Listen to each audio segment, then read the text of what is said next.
에스겔서 13장 말씀을 함께 나누고요. 1절 말씀을 제가 읽습니다. 여호와의 말씀이 내게 임하여 이르시되 인자야 너는 이스라엘의 예언하는 선지자들에게 경고하여 예언하되 자기 마음대로 예언하는 자에게 말하기를 너희는 여호와의 말씀을 들으라. 목사를 분별하라 라고 하는 그 제목을 가지고 말씀을 합니다. 9절은 자기 마음대로 예언하지 말라라는 제목이에요. 에스겔서 13장에서 선지자는 거짓 선지자들에 대한 심판의 메시지를 소개하죠. 그들이 누구냐? 자기 마음대로 예언하는 자. 3절에 보니까 본 것이 없이 자기 심령을 따라 예언하는 어리석은 선지자. 6절 이하에 보니까 허탄하고 거짓된 것을 말하는 자. 4절에 보니까 황무지에 있는 여우와 같은 자. 이렇게 표현하고 있죠. 그들의 관심은 오직 자기 자신에게 있습니다. 선지자인데. 그들의 특징은 백성이 듣고 싶어 하는 말만 한다라는 거죠. 평강이 없어도 평강을 약속해주고 있고. 이것이 바로 회칠한 무덤과 같은 말이다라고 선지자는 지적하고 있죠. 아, 내가 그런 사람이 아닌가. 사실은 우리 자신을 돌아봐야 중요한 메시지가 이 13장에 저는 담겨 있다고 보는데, 같은 마음을 가지고 여러분들이 말씀을 함께 묵상했으면 좋겠습니다. 19절에 보니까 에스겔은 먹고 살기 위한 목적으로 사람의 영혼을 사냥해서 결국 영혼을 망하게 하는 자들이다. 이렇게 정도는 거죠. 사실 이것만큼 비참한 말이 없는 것 같아요. 내가 먹고 살기 위한 목적으로 사람의 영혼을 사냥해서 그들의 영혼을 망치게 하는 일에 나의 인생을 사용한다. 돌아보면 내가 이런 인생을 내가 살아가고 있지는 않은가. 수많은 설교자들이 있고 목사들이 있고 선교사와 사역자들이 있는데 자기가 먹고 살 목적으로 사람의 영혼을 마치 위하는 것처럼 사냥을 해서 결국 그들의 영혼을 망치게 하는 일. 이런 일에 내가 혹시 내 인생을 소비하고 낭비하며 살아가고 있지는 않은가. 우린 질문해야 되죠. 어떻게 이런 고립 지도자들을 분별할 수 있을까? 에스겔서를 바탕으로 놓고 보면 이 13장과 33, 34장에 보면 에스겔이 나중에 또 다루겠지만 어떻게 분별해야 할지에 대한 메시지를 역으로 우리가 사실을 이해할 수 있는데 세 가지를 정도로 알 수가 있죠. 첫째는 그들의 메시지가 성경에 쓰여진 하나님의 말씀을 전하고 있는지 아니면 자기 생각을 말하고 있는지를 분별하는 분별력이 필요하다라는 거예요.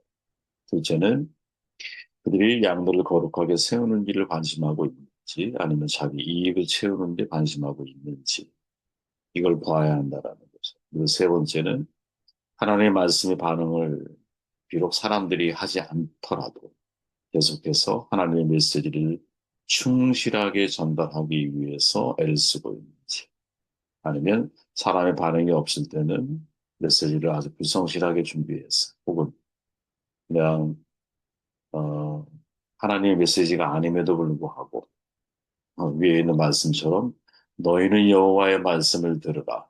즉 하나님의 말씀을 듣지 못했는데 자기 마음대로 예언을 하고 있는 이런 것들을 우리가 분별할 수 있어야 한다는 거죠. 저는 저나 여러분이나 사실은 모든 성도들은 다 설교를 할 수 있어야 한다고 저는 생각을 하는데 저희 교회 뭐 성도님들은 함께하는 모든 분들은 충분히 그럴 만한 능력을 겸비하고 있다고 생각을 해요. 질문해야 한다고 생각을 하거든요. 설교가 과연 하나님의 말씀인가? 지난 시간 성도의 교제 때 제가 던졌던 질문 가운데 하나이지만 이 대답은 대단히 신중해야 되거든요. 왜? 설교를 내가 하나님의 말씀으로 여기는 순간 목사의 말은 절대적인 권위를 갖기 때문이죠. 그죠? 야, 설교는 하나님의 말씀이야. 이렇게 말해버리면 사실 그 의미를 진지하게 고민하지 않은 가운데서 성경은 하나님의 말씀인가? 100% 맞죠. 옳은 말이에요. 그런데 설교가 하나님의 말씀인가? 이거는 다른 차원의 문제라는 거죠. 근데 많은 그리스도인들이 습관적으로 설교를 하나님의 말씀과 동격으로 여기죠. 그러나 하나님의 말씀은 성경이지 설교가 아니잖아요. 종교개혁 이후의 설교가 하나님의 말씀으로서의 위치를 차지하게 되죠.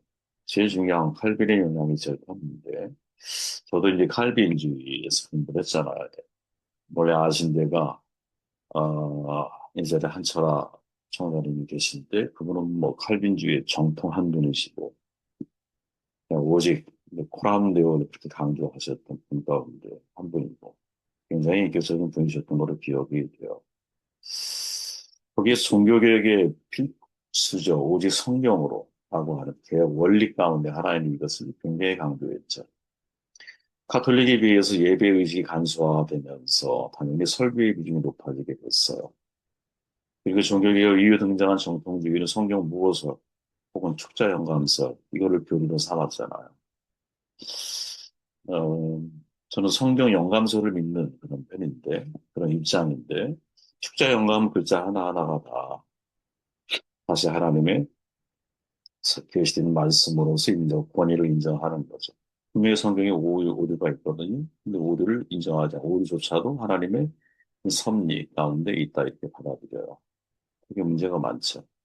그렇게 만약에 우리가 이해를 하다 보면 근데 이제 그렇게 이해를 하다 보니까 문제는 성경에 대한 이해가 조금씩 사실은 달라지잖아요. 해석에 따라서. 가톨릭 교회 같은 경우는 달라질 이유가 없어요. 왜? 해석에 대한 최고 권한을 교황이 가지고 있기 때문에. 그래서 다른 교회들이 이탈할 일이 없어요. 하지만 개신교회는 성경에 대한 해석의 차이 때문에 서로 갈등하게 되고 이 갈등 조절이 실패할 때는 결국 분열이 되는 거죠. 그래서 수많은 교단이 만들어진 거다. 그 첫 번째 출발이 누구예요? 성찬의 이해의 차이에 따른 도마스 빙글리가 분열된 게 첫 번째 사례입니다. 그리고는 한국 같은 경우는 뭐 어마어마한 그죠? 이해 차이로 인하 해석의 차이로 인하여 분열을 냈죠. 정말 아이러니한 거예요. 이렇게 성경을 중시하다 보니까 자연스럽게 강조되는 거예요. 뭐예요? 그게 설교인 거죠. 그게 설교였던 거예요. 이 설교에 대한 정의를 루터 같은 경우는 복음을 바르게 선포하는 것 이렇게 이해를 하거든요. 다분히 바울 신학적인 맥락에서 이야기를 하는 거예요. 초대교회 전통의 설교를 이해하려고 하는 거죠. 예수 그리스도께서 하나님의 나라를 예고하면서 복음을 선포했듯이 교회 역시 설교하는 것은 뭐냐? 예수 그리스도의 복음을 바르게 선포하는 거다. 이 루터가 이해하고 있는 거야. 반면에 칼빈은 설교를 하나님의 말씀을 운반하는 행위로 이해를 했거든요. 신원 전달이라고. 하나님의 말씀을 전달하는 거야. 그렇게 설교가 하나님의 말씀이라는 말은 칼빈 전통에 있는 사람들에게 들을 수 있는 거예요. 저도 거기에서 사실은 길들여진 사람이거든요. 칼빈이 이해한 설교는 뭐예요? 다분히 교회론적인 맥락에서 이해가 되죠. 교회는 성도를 온전케 하고 봉사의 일을 하게 하고 그리스도의 몸을 세우고 온전한 사람으로 그리스도인의 장성한 분량이 충만한 데까지 성장하기 위해서 존재를 해.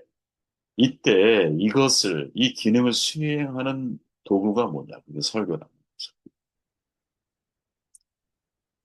그렇게 우리가 지금 이해하고 있는 설교는 하나님의 말씀이다. 라고 하는 것이 우리의 잠재의식 속에 자연스럽게 받아들여지게 된 결정적인 역할을 하는 것은 칼빈이거든요. 조금 여러분 신앙 속으로 어려운 이야기지만 전혀 어려운 이야기 받아들이지 말고 아, 설교에 대한 이해가 이렇게 흘러왔구나.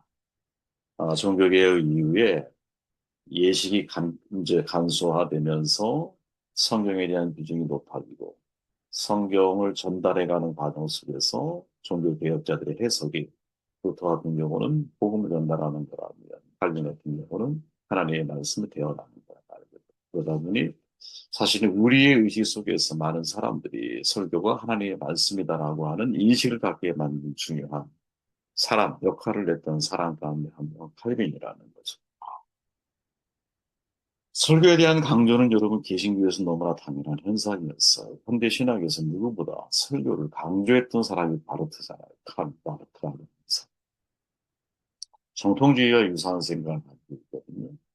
근데 바르트가 설교를 강조했던 중요한 이유 가운데 하나는 이유가 뭐냐면 하나님의 말씀은 상징적인 형태가 있다라고 바르트는 이해를 하고 있었기 때문에요.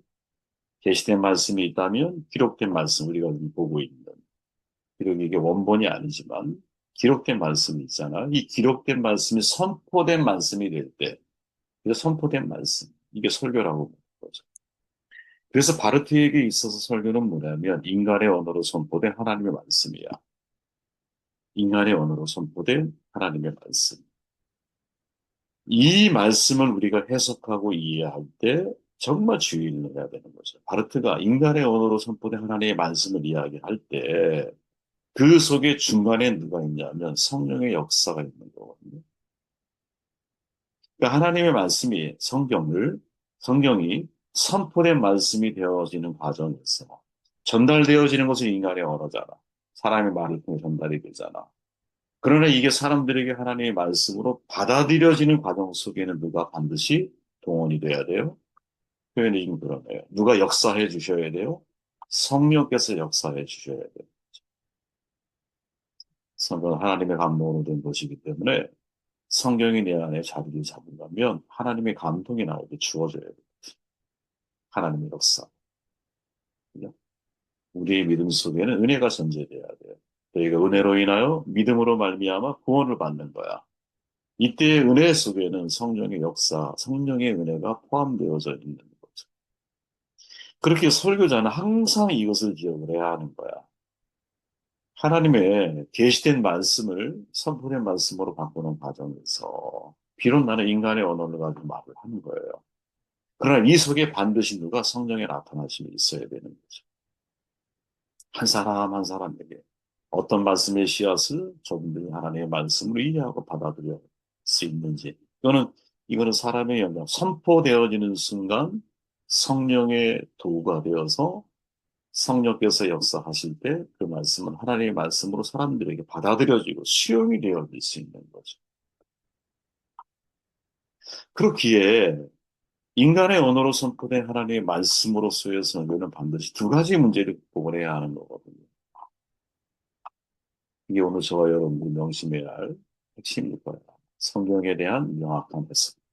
이게 설교자가 사실은 반드시 받아들여야 된다. 그리고 두 번째가 해석된 말씀을 정확하게 전달하는 언어인 거예요. 자, 아까 우리가 여기서 성경에 말했잖아요. 에스겔이 자기 마음대로 예언하는 자에게 말하기를 너희는 여호와의 말씀을 들으라. 아니 지금 그들이 여호와의 말씀을 전하고 있는 가운데 있거든요. 그렇잖아요. 여호와의 말씀을 전달하는 사람들이잖아 지금. 그런데 그들을 향해 뭐라고 말해요? 야 너부터 여호와의 말씀을 들어. 너는 여호와의 말씀을 들어. 그렇게 진짜 설교자는 우리를 얘기한 목사는 선교사님들은 내가 먼저 하나님의 말씀을 들어요.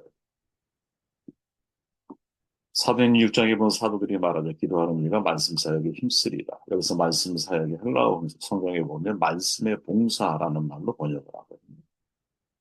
즉 하나님의 말씀을 연구하고 잘 가르치는 거야. 그러니까 연구가 되지 않아. 어떻게 잘 가르칠 수 있겠어? 그죠? 말씀의 봉사자라고 보통 표현을 하거든요. 개혁주의 신학교에서는 설교자를 가르쳐서 말씀으로 봉사하는 거예요. 말씀으로 봉사하는 근데 말씀으로 봉사하려면 말씀을 연구하고 잘 가르쳐야 돼요. 네. 말씀이 연구되어지면 여러분, 예화하는 것, 이런, 그러니까 말씀의 다른 내용을 그 안에 집어넣는다는 것 자체가 되게 힘들어요. 전 예전에 예화 엄청 많이 한 사람이거든요. 뭐 좋은 예화들 얼마나 많아요. 적절한 예화 찾기에 애를 쓰고, 예화집도 많이 보고, 우리 뭐 다 거쳐본 그런 과정들 아니겠습니까? 그런데 점점점 시간이 지날수록 말씀만 정확하게 전달하는 것도 시간이 부족하고.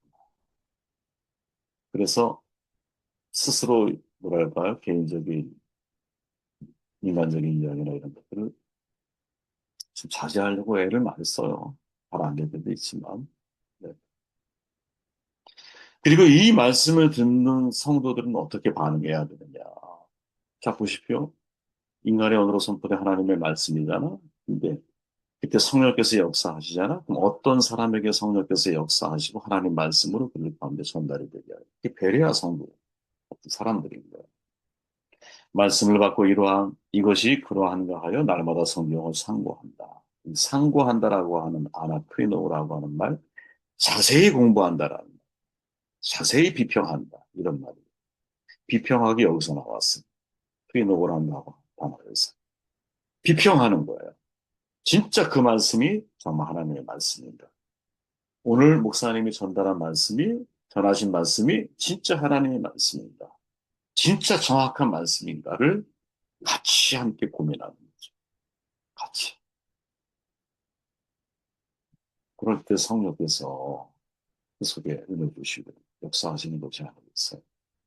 또 그렇게 성도님들이 또 동역자분들이 함께 말씀에 대한 해석과 말씀에 대한 고민을 같이 하기 시작할 때 서로가 서로를 아주 아름다운 긴장, 그죠? 건강한 긴장감을 가지고 서로를 성장시키고 서로에게 유익을 줄 수 있고 성령의 나타나심을 하늘이 경험하고 사람의 말로써 내가 그 말을 받아들이는 게 아니라 아 저거는 진짜 성경에 있는 하나님의 말씀이구나. 하나님의 마음을 노출시켜 놓으면 각자 필요한 말씀을 가지고 각자 하나님 앞에서 자기의 인생을 바르게 살아갈 수 있고 그럴 수 있는데 그러한 책임과 역할을 우리 가운데 있지 않을까 그런 생각을 하게 되었습니다.